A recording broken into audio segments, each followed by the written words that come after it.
RFID card. এটা হচ্ছে এখান থেকে অমরনাথ যাওয়ার প্রথম লাইসেন্স।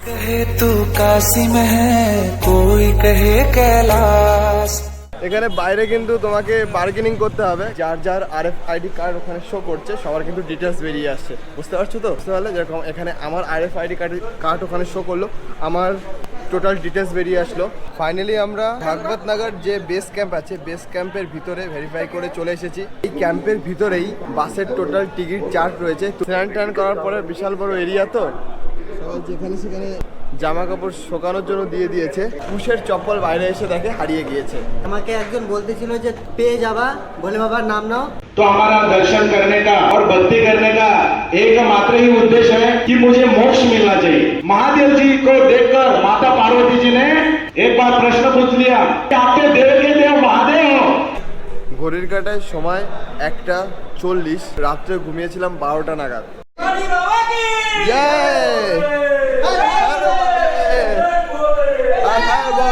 পুরা বৃষ্টির মধ্যে ভিজতে ভিজতে, আর এখন সময় আপডেট 3:02। ভিজতে ভিজতে আমরা যাচ্ছি বাসের দিকে।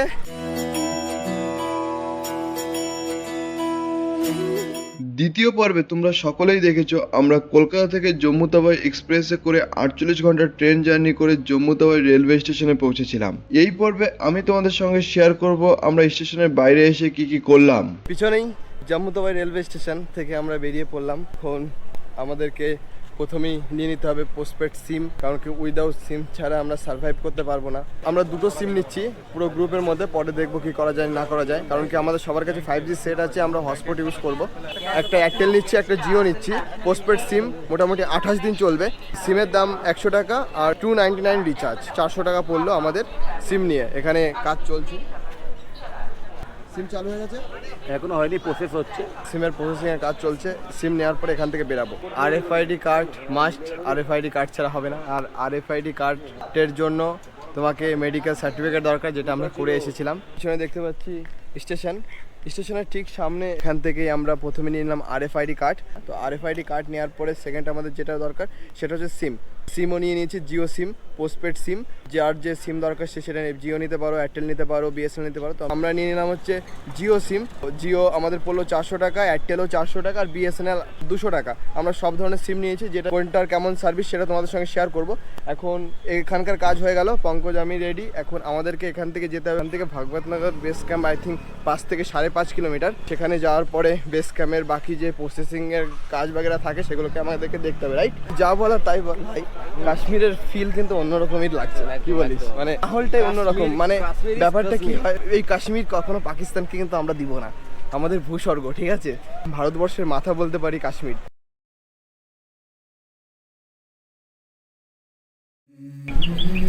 এটা কিন্তু Jammu Tawi railway station. Jammu Tawi railway station থেকে আমরা কিন্তু অটো করলাম, আর টোটো বলতে পারি। জম্মু তাওয়াই রেলওয়ে স্টেশন থেকে পার হেড, ঠিক আছে, পার হেড টোটো বা অটোতে নেয় হচ্ছে 20 থেকে 30 টাকা। সেই জিনিসটা তোমাকে বার্গেনিং করতে হবে। কারণ কি এখানে যে সমস্ত অটোওয়ালা বা টোটোওয়ালা আছে তোমাকে কিন্তু বলবে পার টোটো 200 টাকা, 250 টাকা, 300 টাকা। কিন্তু তোমাকে বি কেয়ারফুল। মোটামুটি 150 থেকে 200 টাকা একটা টোটো হয়ে যাবে, যেখানে তোমরা 5জন 6জন অ্যাডজাস্ট করতে পারবে। এবার কথা হচ্ছে আমাদের কাছে প্রচুর লাগেজ রয়েছে, আর আমরা টোটাল 7 জন। প্রথম যে টোটোটা ছিল সেখানে ওরা 5 জন অলরেডি লাগেজ নিয়ে উঠে গিয়েছে, আর সেখানে কথা হয়েছিল পার হেড 30 টাকা, মানে 6 জন 180 টাকাতে যাচ্ছে। আর আমি আর পার্থদা অলরেডি একটা টোটোর মধ্যে টোটাল আমাদের লাগেজ রেখে দিয়েছি 2 জন, কারণ এক্সেস গরম তো তার জন্য 2 জনে যাচ্ছি। তো আমাদের দিতে হবে হচ্ছে 100 টাকা, 50 টাকা করে। তো এখন সোজা আমরা বেরিয়ে পড়েছি ভাগবত নগর বেস ক্যাম্পের দিকে। জম্মু তাওয়াই রেলওয়ে স্টেশন থেকে ভাগবত নগরের ডিস্টেন্স হচ্ছে মাত্র 6 কিলোমিটার। 6 কিলোমিটার রাস্তা এখন আমাদেরকে এইভাবে যেতে হবে।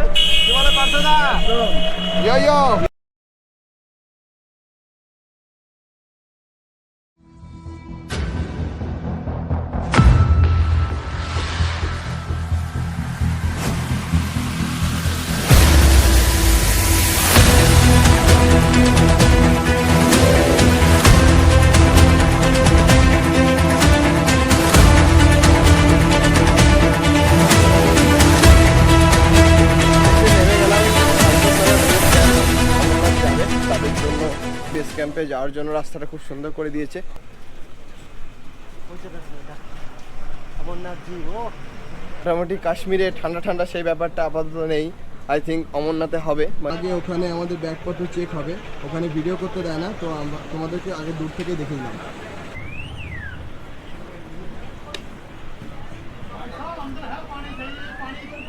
এখানে ব্যাগপত্র সব চেক করে নিল কি আছে না আছে। নেশা জাতীয় দ্রব্য যেরকম তামাক বিড়ি সিগারেট যাই হোক যারা নিয়ে আসো তারা কিন্তু তাদের সব নেশা জাতীয় দ্রব্য এখানে কিন্তু রেখে দেবে। এখানে কিন্তু চেক করা হচ্ছে আমাদের কাছে যে RFID কার্ডটা আছে, আমাদের যে ডকুমেন্টস দিয়ে আমরা RFID কার্ডটা বানিয়েছি সেটা ফেক নাকি অরিজিনাল তার জন্য চেক করা হচ্ছে। ওখানে এক এক করে যখনই RFID কার্ড নাম্বারটা দেওয়া হয় সঙ্গে সঙ্গে যার RFID কার্ড নাম্বার দেওয়া হচ্ছে সেই নামটা কিন্তু চলে আসে, বুঝতে পারলে? যেরকম এখানে আমার RFID কার্ড ওখানে শো করলো, আমার টোটাল ডিটেলস বেরিয়ে আসলো, বাকি যার যার RFID কার্ড ওখানে শো করছে সবার কিন্তু ডিটেলস বেরিয়ে আসছে, বুঝতে পারছো তো? হর হর মহাদেব। এই বয়সে অমরনাথ চারটাখানি কথা না, ঠিক আছে? সো ফাইনালি আমরা ভাগবতনগর যে বেস ক্যাম্প আছে বেস ক্যাম্পের ভিতরে ভেরিফাই করে চলে এসেছি। ভাগবতনগর যাত্রী নিবাস আছে, এখানে আমরা আজকে রাত্রে থাকবো। পার হেড 50 টাকা করে নেবে এসি রুম বলতে কি হল রুম থাকবে। তার জন্য আমাদেরকে যে কোনো একজনের documents through total details form fill up করে দিতে হবে, তো সেটার ফর্ম ফিল আপ চলছে। সত্যি বলতে এক্সেস গরম। প্রচুর গরম। ভাবিনি প্রথমে যে কাশ্মীরে এতটা গরম হবে। জম্মু কাশ্মীরে প্রথমে বাড়ি থেকে ভেবে এসেছিলাম কাশ্মীরে নাকি প্রচুর ঠান্ডা থাকে, সবার কাছে শুনি যে কাশ্মীরে ঠান্ডা, কিন্তু আসার পরে যে ওয়েদারটা ফিল করতে পারছি সেটা এক্সপেক্ট করতে পারিনি যে এতটা গরম থাকবে। এই জিনিসটা দেখো, RFID কার্ড, এটা হচ্ছে এখান থেকে অমরনাথ যাওয়ার প্রথম লাইসেন্স, ঠিক আছে? তো আমাদের কাছে লাইসেন্স চলে এসেছে। আর আজকের নাইট স্টে আমাদের ভাগবতনগর বেস ক্যাম্পেই হবে। ফর্ম ফিল আপ হয়ে গেল, জমা দিতে গেল, জমা দেওয়ার পর আমরা আমাদের যে হল রুমটা রয়েছে সেটার মধ্যে যাই। এতটা লোড নিয়ে কি উপরে ওঠা যায়? পিঠে ব্যাগ, সামনে ব্যাগ, এই দেখো, হ্যাঁ হেভি লোডার। ওরা যত লোড দেবে নিয়ে নেবে, কোনো অসুবিধা নেই।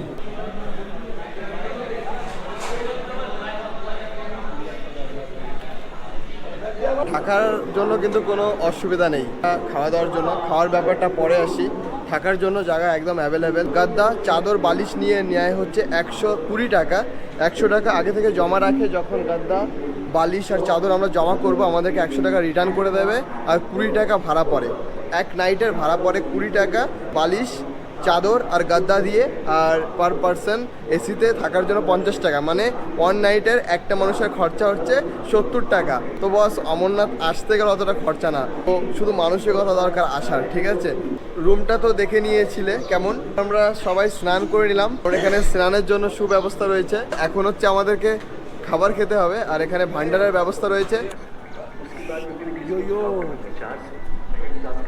স্নান টান করার পরে বিশাল বড় এরিয়া, তো জামা কাপড় শুকানোর জন্য দিয়ে দিয়েছে। এখানে আরেকটা বেনিফিট আছে, সেটা হচ্ছে এই যে যদি তোমার লাগেজ খুব ভারী থাকে তাহলে তুমি এখানে লাগেজ রেখে যেতে পারো। 24 ঘন্টায় 30 টাকা নেবে।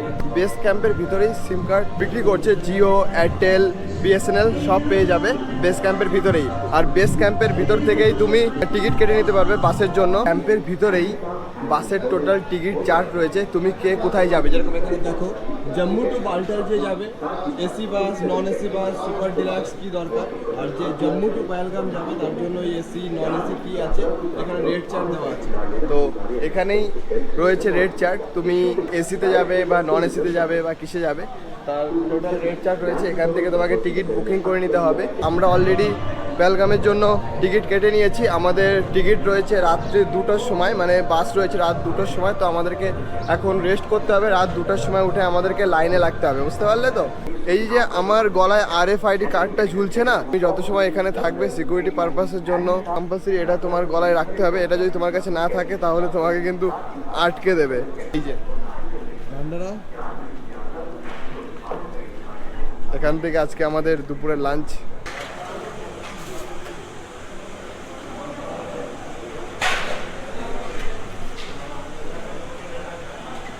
धन्यवाद भैया।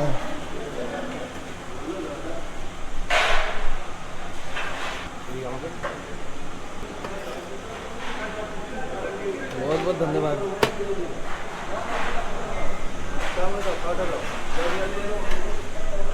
সবাই আমরা খাবার নিয়ে নিয়েছি, রাইস, মটর দিয়ে সবজি আর হচ্ছে ক্ষীর। সব কিছুই ঠিক আছে। যখন আমরা ভিতরে ভান্ডারেতে খাবার খেতে গেলাম তো ব্যাপারটা কি হয়েছে, আমরা সবাই বাইরে চপ্পল খুলে রেখে গিয়েছি, ঠিক আছে। পুষের চপ্পল বাইরে এসে দেখে হারিয়ে গিয়েছে। আমাকে একজন বলতেছিল যে পেয়ে যাবা, বলে বাবার নাম নাও। ওই ভাইটা আবার খেতে গেছে, খেয়ে আসে দেখি ওনারও জুতা নেই। বুঝতে পেরেছি তো, যে বলেছে পেয়ে যাবে, আসার পরে দেখি তারটাই হারিয়ে গিয়েছে। তো বাইরে কোথাও জুতো রেখে যাবে, একটু এই জিনিসটা একটু কেয়ার করবে, কারণ কি বাইরে আসার পরে দেখা গেল পাওয়া গেল না, যেটা আমাদের সঙ্গে হয়েছে সেটাই শেয়ার করছি। সময় আপডেট 3:25, একটু রেস্ট করা যাক, কারণ কি 2টার সময় রয়েছে আমাদের বাস। বেস ক্যাম্পে মোটামুটি সকাল 9টার পর থেকে রাত 10টা-11টা পর্যন্ত খাওয়া দাওয়ার একদম সুব্যবস্থা রয়েছে, একদম ফ্রি ভান্ডারা রয়েছে এখানে। এরা নিজেরাই আপনাকে বলবে স্যার আসুন আমাদের এখান থেকে কিছু খাওয়া দাওয়া করুন। তারপর টিকিটের ব্যাপারে বলছিলাম, সেটা হচ্ছে সকাল 10টা থেকে রাত 9টা পর্যন্ত পেহেলগাম, বালটাল সব কিছুর জন্য, মানে তুমি কোন রুটে কোথায় যাবে, পেহেলগাম যাবে নাকি বালটাল যাবে, তার জন্য তুমি টিকিট বুকিং করে নিতে পারো। বাকি যে সমস্ত তীর্থস্থান আছে সেই তুলনায় আমি বলবো অমরনাথের খরচার কষ্ট অনেক কম। কেন বলছি, কারণ কি আমরা বিগত 3 দিন ট্রেনে ছিলাম, বিগত 3 দিন আমাদের ট্রেনে যে পরিমাণে খরচা হয়েছে তার থেকে এই জায়গাটা খরচা কিছু না বললেই চলে। সকালবেলা জাস্ট ঢুকেছি এখানে আমাদের থাকার জন্য, উইথ এসি রুম, ফ্যান আছে। আমাদেরকে পার হেড নিয়েছে 50 টাকা, চাদর, বালিশ আর হচ্ছে গাদ্দার জন্য নিয়েছে 120 টাকা। তার মধ্যে 100 টাকা আমাদেরকে জমা রেখেছে, যখন আমরা সেগুলোকে রিটার্ন করব তখন আমাদেরকে 100 টাকা রিটার্ন করে দেবে। মানে কি পার হেড আমাদের খরচা পড়ছে বালিশ, চাদর আর গাদ্দার জন্য 20 টাকা, আর পার হেড থাকার জন্য 50 টাকা, 70 টাকা একটা মানুষের একদম সারাটা দিন চলে যাচ্ছে, সারাটা রাত বলতে পারি চলে যাচ্ছে, কারণ কি খাওয়া দাওয়ার কোনো টেনশনই নাই। তার জন্য রয়েছে ভান্ডারা। हमारा दर्शन करने का और भक्ति करने का एकमात्र ही उद्देश्य है कि मुझे मोक्ष मिलना चाहिए। सही बात है नहीं है? मेरे जन्म मरण के दुख मिटने चाहिए, मेरा आवागमन मिटना चाहिए, मेरा माँ के गर्भ में आना मिटना चाहिए, नरक में जाना मिटना चाहिए, यम के मार खाना मिटना चाहिए। इसीलिए हम भक्ति करते हैं और इसी उद्देश्य कि हमारा क्या उद्देश्य है कि हमें मोक्ष मिले। अमरनाथ जी जा रहे हैं तो उसी में बहुत बड़ा रहस्य मोक्ष पाने का छुपा हुआ है।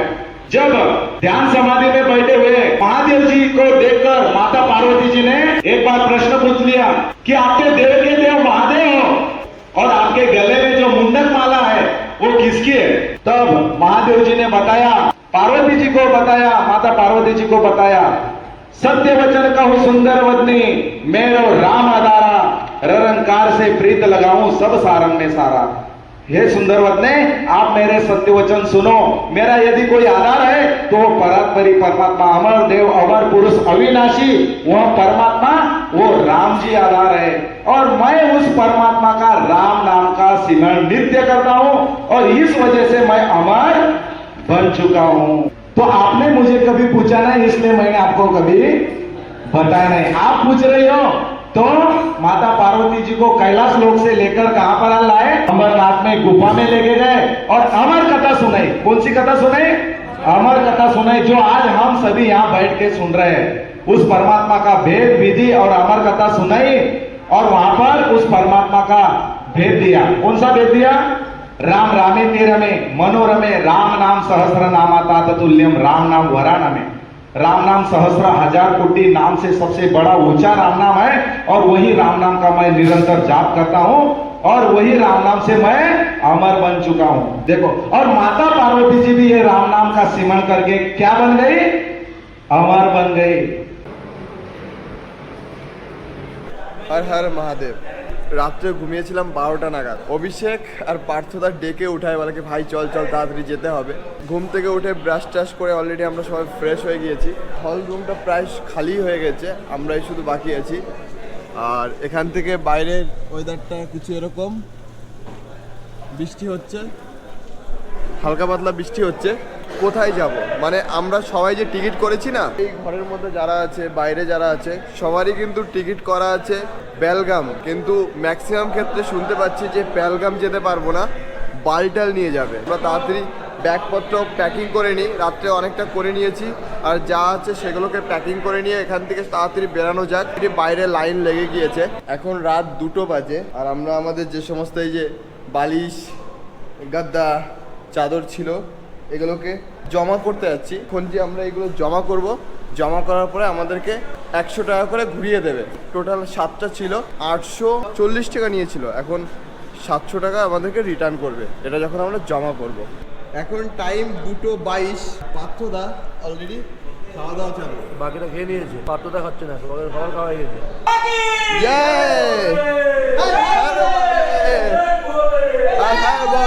হর হর মহাদেব।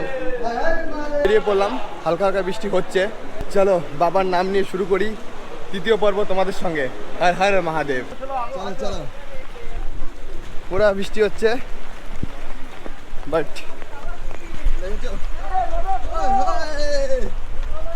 পুরা বৃষ্টির মধ্যে ভিজতে ভিজতে, আর এখন সময় আপডেট 3:02। ভিজতে ভিজতে আমরা যাচ্ছি বাসের দিকে। এখনো কনফিউজ আমাদেরকে বাস কোথায় নিয়ে যাবে, পেহেলগাম নাকি বালটাল, ঠিকঠাক কেউ বলছে না সঠিক ইনফরমেশন। যারা ঘুরে আসছে তারা বলছে পেহেলগাম নিয়ে যাবে না, কারণ কি পেহেলগামের রুট পুরো বন্ধ আছে, বালটাল নিয়ে যাবে। তো দেখা যাক। এখন বললাম সময় আপডেট 3:02, আর আমরা হালকা হালকা বৃষ্টির মধ্যে ভিজতে ভিজতে যাচ্ছি তোমাদের সবাইকে ভার্চুয়ালি সঙ্গে নিয়ে। চলো আমাদের সঙ্গে তোমরাও বাসে যাত্রা করবে, চলো। বৃষ্টিতে ভিজতে ভিজতে অবশেষে আমরা বাসে এসে উঠলাম, আর ভাগবতনগর বেস ক্যাম্প থেকে আমরা বেরিয়ে পড়লাম বালটাল বেস ক্যাম্পের উদ্দেশ্যে। আর বাকি ডিটেলস থাকবে পরের ব্লগে। আর এই ব্লগটি যদি ভালো লাগে তাহলে কমেন্ট করে জানাবে, আর চ্যানেলটাকে অবশ্যই সাবস্ক্রাইব করে দেবে। তো আজকের মতো ব্লগটা এখানেই, দেখা হচ্ছে নেক্সট ব্লগে।